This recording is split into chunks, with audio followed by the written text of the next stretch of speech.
Hello and welcome to the fourth Bristol University Press webinar. This is part of a series of webinars that we're holding during these extraordinary times to look at key issues arising from the pandemic, focusing on areas where learning from events and evidence could create positive social change. I'm Katherine King, Marketing Manager, and I'll be hosting the webinar. I'll be taking your questions to ask Jeremy at the end, so please use the Q&A function at the bottom of your screen. If you have any technical issues, please use the chat function and someone will help you. I'm delighted to introduce Jeremy Williams, co-author with Katherine Trebeck of our book, The Economics of Arrival, Ideas for a Grown-Up Economy, which was published last year. Jeremy is an independent writer and campaigner. He specialises in communicating social and environmental issues to a mainstream audience and has worked on projects for Oxfam, RSPB, WWF, Tier Fund, and many others. He's a co-founder of the Post-Growth Institute, and his award-winning website, The Earthbound Report, was ranked Britain's #1 green blog in 2018. What has the coronavirus taught us about a fair and sustainable economy? Is it easier now to imagine a grown-up economy that puts well-being first? Jeremy will outline some lessons from the book and apply them to our current situation. After that, there'll be time for questions. I'm now going to hand over to Jeremy. Thank you, Katherine. And welcome to my attic, where I'm taking shelter from the noise of the family downstairs. A crisis, as we all know, can be a moment for radical change and a time for rewriting the rules of what's possible and what's not. Franklin Roosevelt's administration responded to the Great Depression with the New Deal program. After the Second World War, Labour government took that moment of post-war reconstruction to create the NHS and to create a true cradle-to-grave welfare system. And on the other side of the aisle, you have examples like the free market reforms that Margaret Thatcher or Ronald Reagan brought in following the energy crises in the 1970s. The latest, I suppose, in this country would be the austerity agenda, which followed the financial crisis, and that in some ways kind of threw out or rewrote 80 years of conventional wisdom in economics. And that was an opportunity that was taken to do something different. We're obviously in another crisis at the moment. It's a fairly spectacular one, as these things go. And there's a lot of discussion around how we can avoid going back to what many see as quite a dysfunctional normal. How can we move on to something better? And there are a number of big campaigns that are looking at that kind of thing at the moment, such as the Build Back Better campaign. Personally, I'm a little skeptical about some of these campaigns in a way, and that's for one simple reason, really, and that's that the same people are in charge. And our lives have changed in so many ways, but there's been no change in power. So in April, there was a survey that said that 65% of people wanted the government to prioritize climate change and the environment as part of the response to coronavirus. And we've definitely seen some tinkering around the edges of that. But fundamentally, you've got the same people in power now who didn't see climate change as a huge priority before, and they might not see it as a huge priority now. So there's really nothing inevitable about the coronavirus becoming a breakthrough moment for a fair and sustainable economy. Not in Britain anyway. It might be true in other places. And there may be opportunities that do come out of it. And what the current crisis has done, I think, is completely redefine what's politically possible. And in The Economics of Arrival, my co-author Katherine and I talk about teachable moments when a crisis creates these new possibilities, and we realize that that new things, new ideas, are perhaps more realistic than we thought they were. And coronavirus is definitely one of those. So there's a useful concept that we write about in the book that you've probably heard about of the Overton window. And that's the set of ideas that are considered politically possible at any given moment. And you've got sort of this window of things that can be talked about and taken seriously within politics. And it sort of shifts along the spectrum as governments change and as ideas come and go.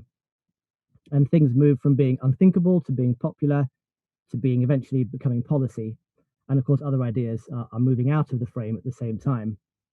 So if we think about leaving the EU, for example, it was basically a completely unthinkable prospect 10 years ago. And now it's policy. It's happening.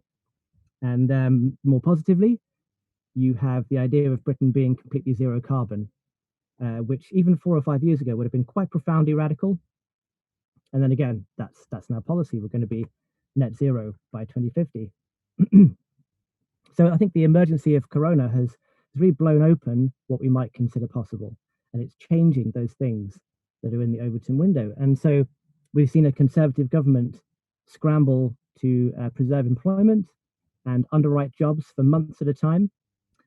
Just last week, we saw a bailouts for arts and culture, which would have been a hard thing to predict at the beginning of the crisis.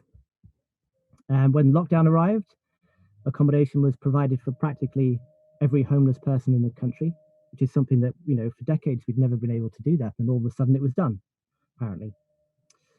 We saw the NHS take charge of private healthcare beds and personnel. And, after, after a decade of saying there's no magic money tree, all of a sudden the Conservative government were surprisingly willing to conjure up the funds necessary to keep everything running. And if we're honest, there's been plenty of baffling incompetence as well. But the realities of what government can do and what the electorate will handle have, I think, been quite dramatically expanded. There are plenty of climate change or sustainability policies that have founded over whether or not people can handle the changes to their lifestyles. Can we legislate to limit meat consumption, for example? Or how do we coax people out of their cars or convince people to fly less? And we've always got this kind of pushback that people can't be told what to do and we don't want to control people's lives. But we've just put up with much more dramatic change than that to our lifestyles. So I think one of the first lessons of Corona is that radical change is not impossible. And perhaps governments can do more than they think they can. In our book, we argue that economic growth is a means to an end, and that it shouldn't be a goal in itself, but it should be seen as a way of building towards a point of sufficiency, a point when it's theoretically possible to deliver a good quality of life to everyone if wealth was shared equitably. And that's what we refer to as arrival.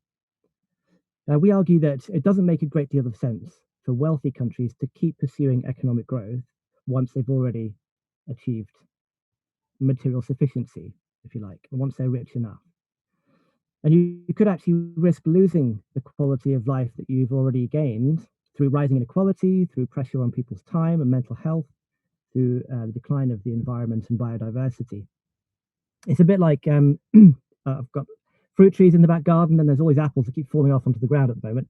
And I can go out there and I could get a whole armful of apples, picking them up off the ground, but there's only so many apples I can hold in my arms, and if I stoop to pick up another one, I'm going to start dropping them. And it feels a bit like Britain's been that way for a little while. We want more economic growth from supermarkets and big retail chains, but at the price of our town centres and small businesses. We want more growth from rising house prices, which are good for the economy, but it prices young people out of home ownership. We want growth from car sales, but we pay for that in traffic and in air pollution and in transport emissions. And we're constantly sacrificing things that could have made us happier and more fulfilled, such as more leisure time or a healthier environment, for economic growth. And yet that growth is all too often going to those who are already rich. And past a certain point, it really doesn't translate well into real progress or additional happiness. And many thoughtful economists have been saying for decades that GDP growth is a grossly inadequate measure of progress, and we'd be better off making well-being our priority instead. And in Britain, that idea has just never really got traction. But I think that Corona might be a moment where it can break through, because we've learned that health matters more than the economy. And there was this really interesting moment when the government was trying to make up its mind about lockdown, and there was a very clear choice being presented. The virus was already beyond their control at that point. It was loose in the population, and we knew that a lockdown would save lives, but it would come at the expense of the economy. We could choose to keep the schools and shops open, to protect the economy, but at the risk of overwhelming the NHS and pay a heavy price in human suffering. And there were cabinet members arguing both sides of that. And when push came to shove, They chose the health of the nation. And I think it's really rare for politics to come down to such a binary choice. It's always both, the economy and health. We shouldn't have to choose between them. But we found ourselves in this unusual position of having to choose between them, and it's revealed a hierarchy that we didn't know was there. There's this little trick I do with my children sometimes when they can't make a decision. So they try to choose a movie, for example, and you got to watch Frozen or Moana again, and you flip a coin, and the coin doesn't decide. Their reaction to the coin toss decides. So you flip it, coin comes up, says Moana, and if they go yes, then you know that's what they wanted to watch all along. And if they go no, well then you know it was Frozen that they wanted to see. And it's a trivial example, really, but it feels like COVID-19 has revealed a hidden preference. We were always able to say both between the economy and health, but when we were forced to prioritize one or the other, it was health and well-being that came out on top. And that doesn't mean that the economy is irrelevant. It's a ranking of priorities. So choosing well-being over the economy doesn't mean you discard the economy, just that you recognize that well-being matters more. And I think well-being advocates can point to this and suggest that there's almost like a post-COVID consensus that health is a higher priority than the economy. And of course, voters have known this for a very long time. Just to give one example, 10 years ago, when the coalition government was investigating well-being a bit more seriously than recent governments have, the Office of National Statistics compiled well-being statistics for the first time. And they did this wide-ranging survey of what mattered most to people. And there were 15 different things that people had to rank. And the one that came out on top was actually good connections with friends and relatives, the community. And health came second. And then economic security came fifth. And then income and wealth came 11th. So way down the scale, actually. Now, unfortunately, the government really never did much with that well-being dashboard they created. It was certainly never used for policy, as far as I'm aware, and it was more or less forgotten by the end of the coalition. But voters' priorities, I think, don't really reflect the government's priorities very well. And I think COVID-19 has shone a light on that, and that might be something that we're able to change in future. A few other things, just really quickly, that I think we've learned. I think we've learned something about ourselves. In our book, we argue that once a country has reached the point of arrival, it should transition from quantity to quality, and sort of from expansion of the economy to inclusion, and we should get better at sharing. And that's quite countercultural in a society which is really structured around the idea of consumers out to maximize their personal gain.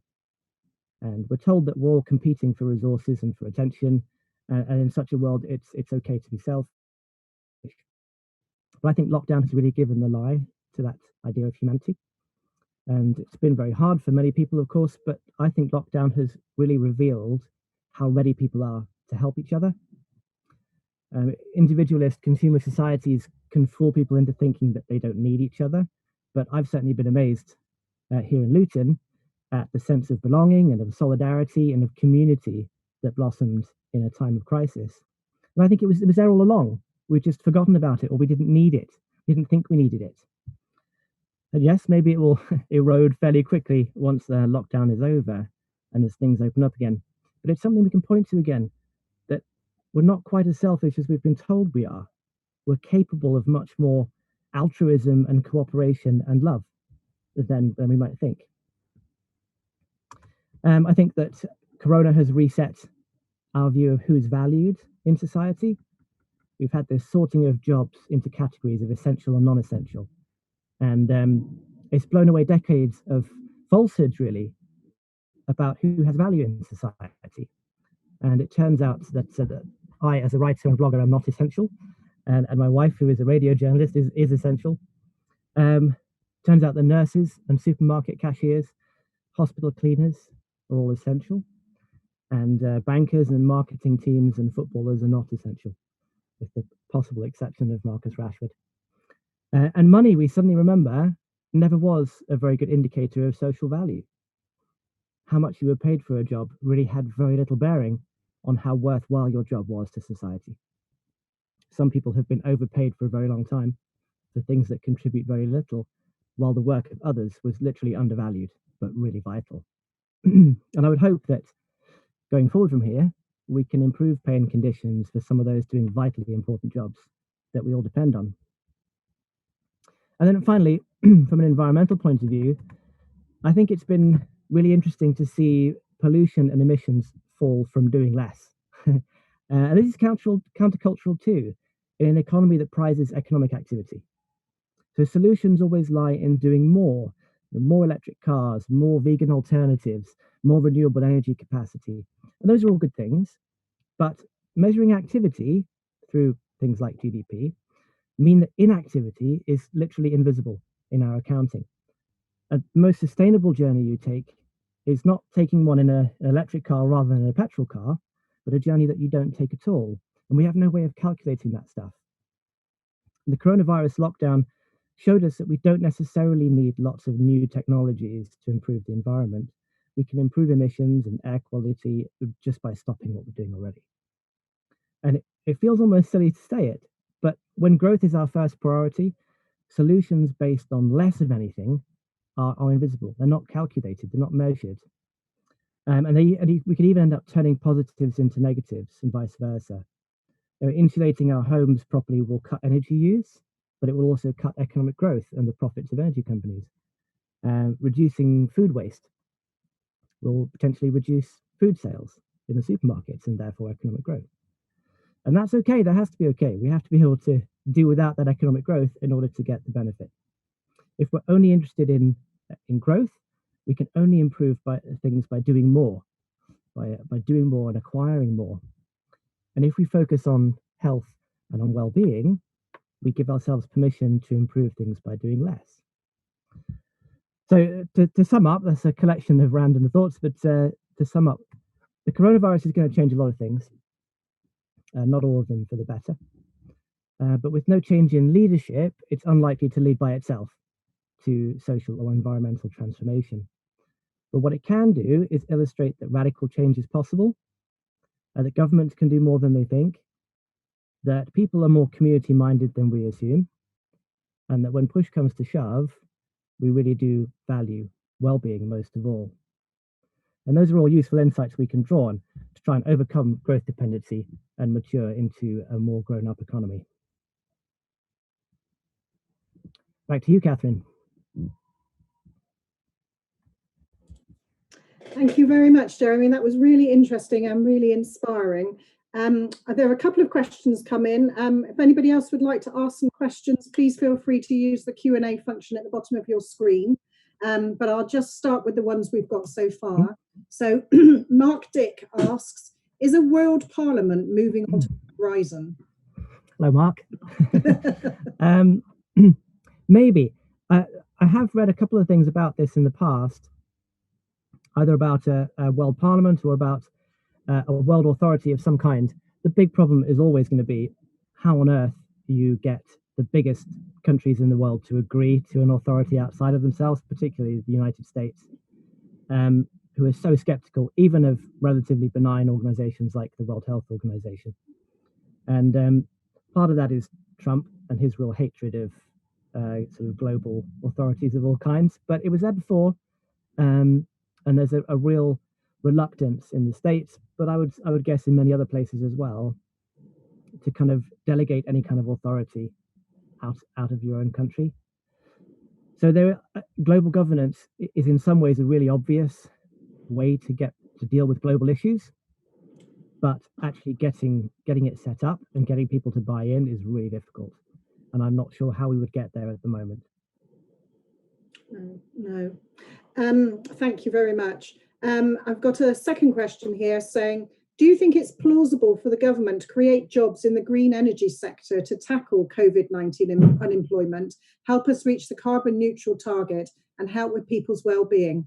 Or is that simplistic and opportunist? Optimistic, not opportunistic. Well, no. So I think there's some really obvious things that could be done. And people have done a lot of work on this through projects like the Green New Deal and that kind of thing. We know that there's really obvious things that we haven't done yet. The one that I keep coming back to is efficiency. So Britain has some of the worst housing stock in Europe. We have, out of date and leaky homes that vent all this energy and therefore all this carbon out of our homes. You look at some of the work that's happening in places like the Netherlands, where I'm going to say this completely wrong, but the energy sprong movement, where they can come in and in 3 weeks they can turn a house to a zero carbon house basically, and without the person even moving out. Incredibly clever.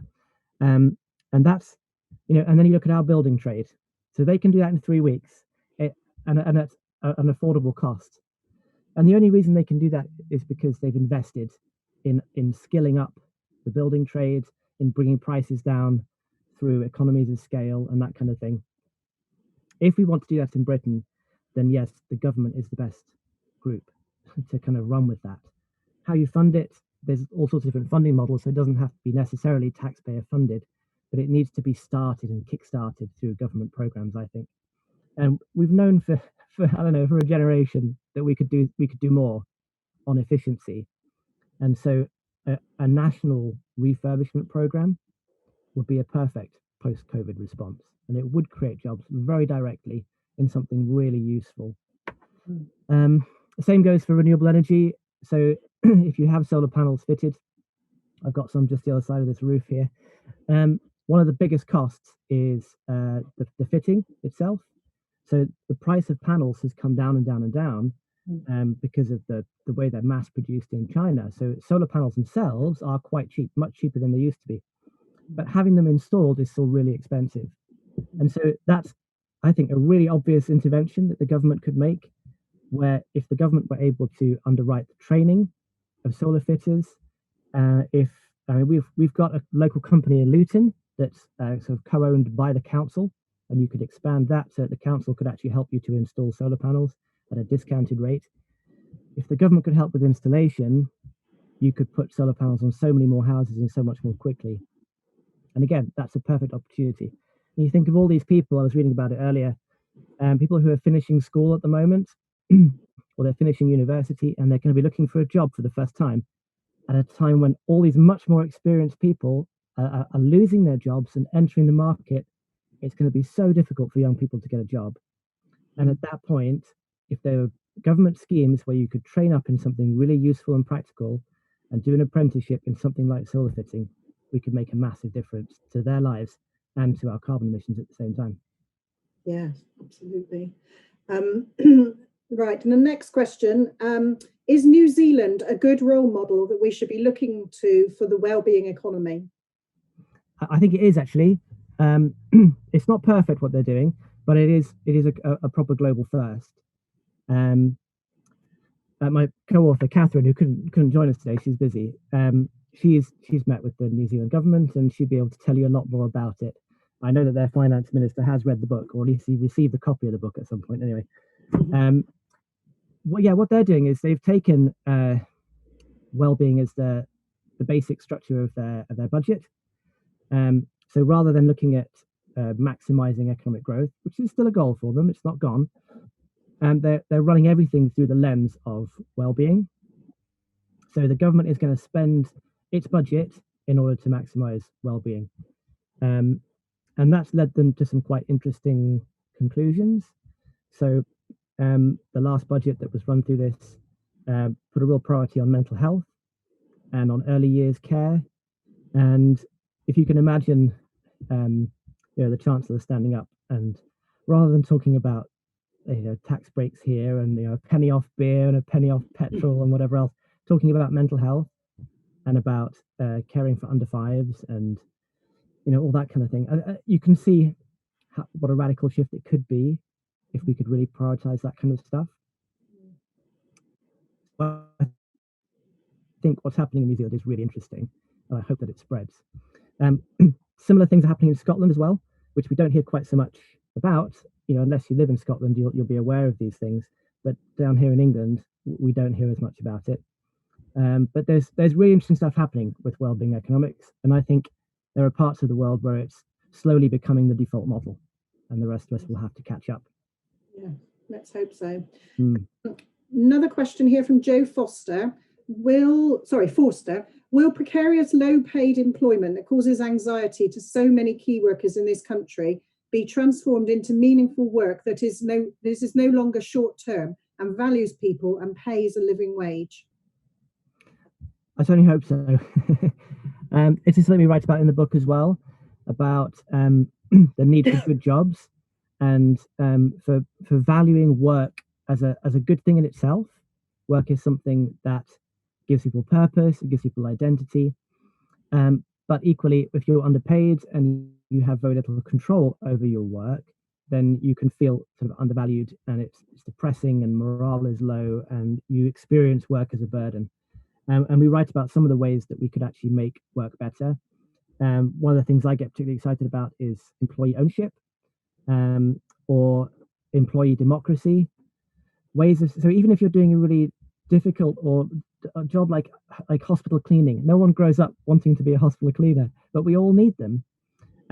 How could we make those jobs better so that people maybe working shorter hours, maybe working part-time as a cleaner, but part-time doing something else, so that's not your whole life.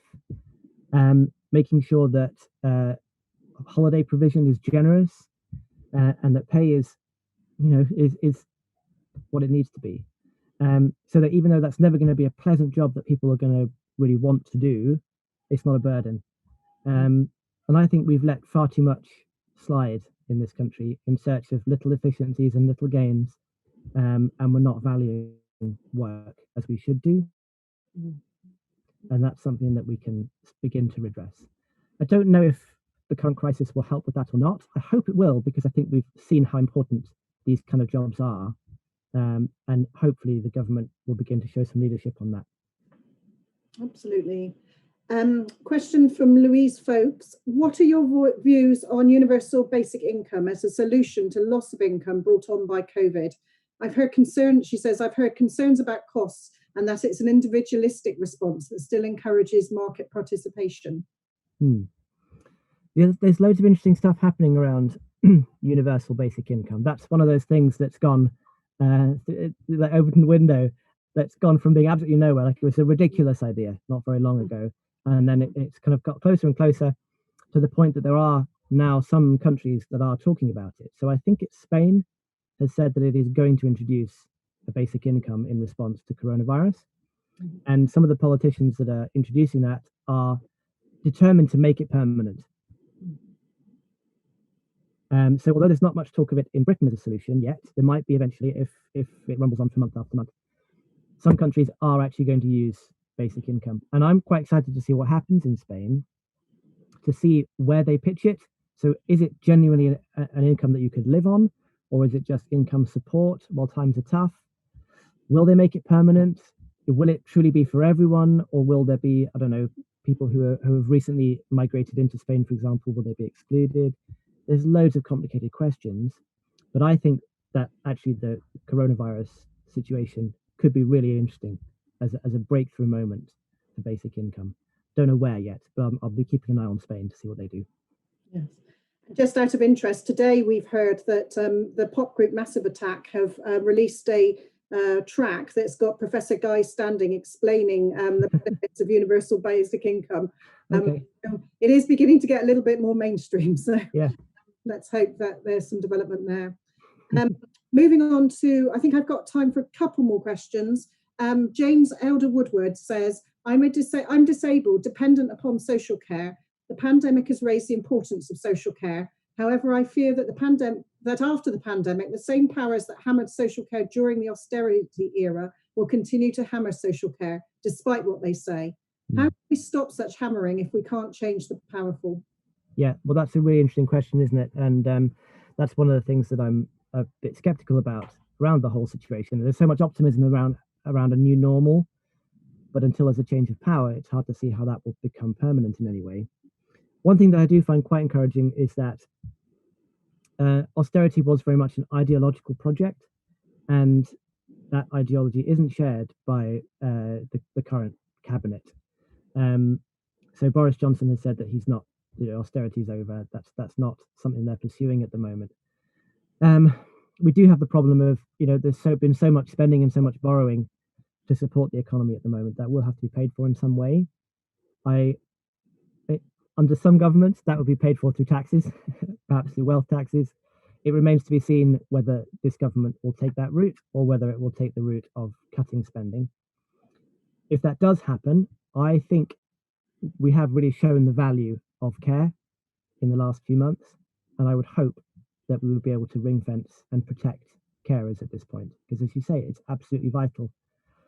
I think also that Boris Johnson, having experienced the need for critical care, may sharpen his mind a little bit, and perhaps he will have a bit more compassion for carers than we've seen from recent governments. Yes, let's hope so. Right, one final question. Okay. Are there any other countries doing interesting well-being measurements? So I'd recommend looking up the Wellbeing Economy Alliance, which is so Katherine Trebeck, my co-author for Arrival, helped to set up the Wellbeing Economy Alliance. They have a group of governments that have been working together on this stuff, and they include Scotland and New Zealand and Costa Rica, and I think Iceland and Wales, I think, have recently joined it. So those would be some countries to look at. But I would recommend looking at the Wellbeing Economy Alliance website, and you can see what else is going on there. There's loads of interesting projects happening.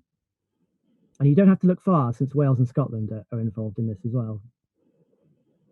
Absolutely. Well, thank you very much for everyone for joining us today at this Bristol University Press webinar, and also to our speaker, Jeremy Williams. The Economics of Arrival is available as a print and ebook at 20% discount from our website, bristoluniversitypress.co.uk, or 35% discount if you sign up to our mailing list. And the link to do that is in the chat. Our next webinar will be on the 30th of July with Martin Parker, who is editor of Life After COVID-19. Please see our social media or website for further details. Thank you very much. Thank you.